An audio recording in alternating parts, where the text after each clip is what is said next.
दाता साहब का जो एरिया है ये क्राइम का गढ़ बन चुका है। मैं इधर सलाम करने आया था। सलाम करने आए थे? जी जेब कार्ड? जी। कितने पैसे थे? उसमें 3500 रुपया था और आईडी कार्ड थे हमारे। आईडी कार्ड थे और 3500 रुपये? जी जी। आज 7 दिन हो गए हम रोड पर सो रहे हैं। इधर ही फुटपाथ पे सो रहे हैं? फुटपाथ पर ही। जब भी कोई मुसाफिर यहाँ पर सलाम करने के लिए आता है तो सबसे पहले उसकी जेब काटी जाती है। पुलिस को सब कुछ पता होता है कि जेब तराश कौन है, चोर कौन है। फुटपाथ पर सो रहा है 7 दिन से, 2 बच्चे हैं इसके साथ। मुल्तान से दाता साहब आने वाले ये मियाँ बीवी को दाता साहब सलाम करना महंगा पड़ गया। जब भी कोई यहाँ पर आता है मुसाफिर सलाम करने के लिए या लंगर बांटने के लिए तो उसकी जेब ज़रूर काटी जाती है। और ये पहला वाक़या नहीं है, इस तरह सैकड़ों वाक़ये हो चुके हैं और हम दिखा भी चुके हैं। इसी तरह इस फैमिली के साथ भी यही हुआ। सलाम करने के लिए आया, अब इसके पास वापस जाने के लिए किराया नहीं है, पैसे नहीं है कि वापस घर चला जाए, मुल्तान चला जाए। किसी ने जेब काट ली। बाकी सारी बात ये खुद बताएगा। भैया नाम क्या है आपका? मोहम्मद वकास। वकास, कब आए हो मुल्तान? 6-7 दिन हो गए हमें। क्या करने आए थे? मैं इधर सलाम करने आया था। सलाम करने आए थे? जी। जेब काट? जी। कितने पैसे थे? उसमें 3500 रुपया था और आईडी कार्ड थे हमारे। आईडी कार्ड थे और 3500 रुपये? जी। तो अब इधर ही फंस गए हो? जी आज 7 दिन हो गए हम रोड पर सो रहे हैं। इधर ही फुटपाथ पे सो रहे हो? फुटपाथ पर ही। हमने अमदाद भी मांगी, किसी ने किराया नहीं है वापस जाने के लिए? किराया नहीं है हमारे पास।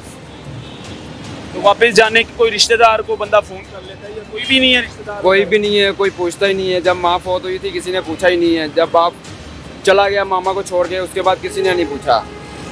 मामा फौत हो गई है मेरी। वालदा फोत हो गई है? जी। माला पोसा बड़ा किया वालदा ने? नहीं, मेरे नानकों ने मुझे पाला है। तो नानकों में से किसी ने मदद नहीं की है? नहीं, उन्होंने बोला कि जब तुम्हारी माँ मर गई तुम्हारा कोई रिश्ता नहीं है। अच्छा, जी। ये अजीब सा ताल्लुक है। सिर्फ अपनी बेटी के साथ रिश्ता था, नवासे के साथ कोई रिश्ता? वो कहते कोई रिश्ता नहीं है आपके साथ। अच्छा। जी। तो अभी कहाँ पे सो रहे हो? इधर ही फुटपाथ पे? इधर ही फुटपाथ पे ही हम लोग। मुल्तान में घर पे सोते थे? जी, घर में सोते। कितने बच्चे हैं? 2 बच्चे हैं मेरा, एक बीवी बेटी, है? एक बेटा। जी, ये मेरी कितना अरसा हो गया? 10 साल हो गए मेरी शादी को। 10 साल हो गए? जी।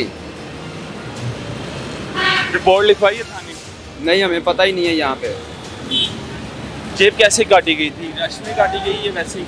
ये इधर रश में गए थे तो उधर काटी गई। जब लंगर बांट रहे थे ना, लंगर लेने गए तो वहाँ पे किसी ने जेब काट ली हमारा। पर्स निकाल लिया? जी, पर्स निकाल लिया। उसमें आईडी कार्ड था मेरा भी और मेरी बीवी का भी। ये पहला वाकया नहीं है। जब भी कोई मुसाफिर यहाँ पर सलाम करने के लिए आता है दरबार, तो सबसे पहले उसकी जेब काटी जाती है, उसके जेब से पैसे निकाले जाते हैं। या कोई लंगर बांट रहा हो, कोई अच्छा काम कर रहा हो, नेकी का काम कर रहा हो, तो चोर का और जेब तराश का टारगेट वही बंदा होता है जो लंगर बांट रहा होता है। आज इस वीडियो में मैं सबको ये मैसेज देना चाहता हूँ कि जब भी आप दरबार में लंगर बांट रहे हो या दरबार अगर आप आते हैं, ख़ास तौर पर दाता साहब की बात कर रहा हूँ, यहाँ पर तकरीबन इतने सैकड़ों जेब तराश हैं, लेकिन समझ से बाहर है पुलिस हमारी क्या कर रही है, क्यों नहीं पकड़ती। पुलिस को सब कुछ पता होता है कि जेब तराश कौन है, चोर कौन है, हर चीज़ का पता होता है, रिकॉर्ड होता है जेब तराशों का, लेकिन उसके बावजूद जेबें काटी जा रही हैं और इसी तरह फैमिलियों के साथ ज़्यादती हो रही है, जुल्म हो रहा है। ये सरासर ज़्यादती है यार। एक फैमिली आई है दरबार सलाम करने के लिए, लेकिन जब वो लाहौर पहुंचती है, दाता साहब पहुंचती है, तो उसकी जेब काटी जाती है। अब वो बेचारा फंस चुका है, फुटपाथ पर सो रहा है 7 दिन से, 2 बच्चे हैं इसके साथ। इतना यानी कि हमारे अंदर वो ख़त्म हो चुका है कि यार हम किसी को भी नहीं छोड़ते। जेब तराशों ने नहीं सोचा किसी का। ये भी बेटा है? ये मेरा बेटा है। ये भी बेटा है? जी। इधर इस बच्चों को लेकर फुटपाथ पे सो रहे जी, फुटपाथ पे ही। ये इनकी हालत देखें आप, इनकी हालत बिल्कुल बेकार हो चुकी है यहाँ पे। मोबाइल नंबर है आपका? जी, मोबाइल नंबर है मेरा। बताओ क्या नंबर है आपका? 0304 890 5008। 890 5008 जी। 0304 जी। अगर आपके साथ कोई रब्ता करें डायरेक्ट उनको बता दीजिएगा आपकी मदद के लिए, ठीक है? जी, मेहरबानी, थैंक यू। ये इनका नंबर है, अगर किसी ने हेल्प करनी हो तो आप इस नंबर पर रब्ता कर लें इनके साथ। लेकिन कहने का मकसद ये है कि किस किस की हेल्प करेंगे आप। ये एक फैमिली नहीं है, ऐसे हमने कितनी वीडियोस बनाई हैं और कितनी फैमिलियाँ आती हैं, उनके साथ ज़्यादती होती है, जेबें काटी जाती हैं। लेकिन ये जिम्मेदारी है मुतलका SHO की, जो यहाँ पर तैनात है इस टाइम। उनकी जिम्मेदारी है कि जेब तराशों का खात्मा करे यहाँ से। सीसीटीवी कैमरे हर जगह पे लगे होते हैं पूरे लाहौर में, और यहाँ पर कुछ सैकड़ों की तादाद में सीसीटीवी कैमरे लगे होते हैं। आपको हर चीज़ का पता चल जाता है, हर एक एक्टिविटीज़ का पता चल रहा होता है कि कौन क्या कर रहा है। लेकिन जेब तराश क्यों नहीं पकड़े जा रहे हैं? यहाँ से जेब तराशों का सफाया क्यों नहीं किया जा रहा है? ये क्राइम का गढ़ बन चुका है दाता साहब का जो एरिया है।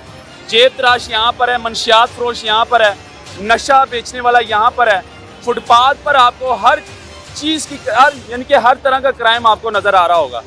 लेकिन पुलिस खामोश है, समझ से बाहर है। दाता साहब की पुलिस क्या कर रही है? क्यों नहीं पकड़ती जेब तराशों को, और क्यों नहीं ये मसले का हल निकल रहा?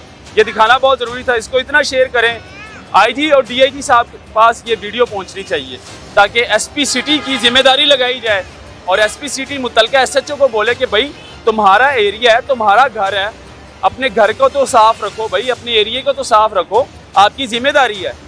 लेकिन समझ से बाहर है कि एसएचओ क्या कर रहे होते हैं यहाँ के। अल्लाह हाफिज़।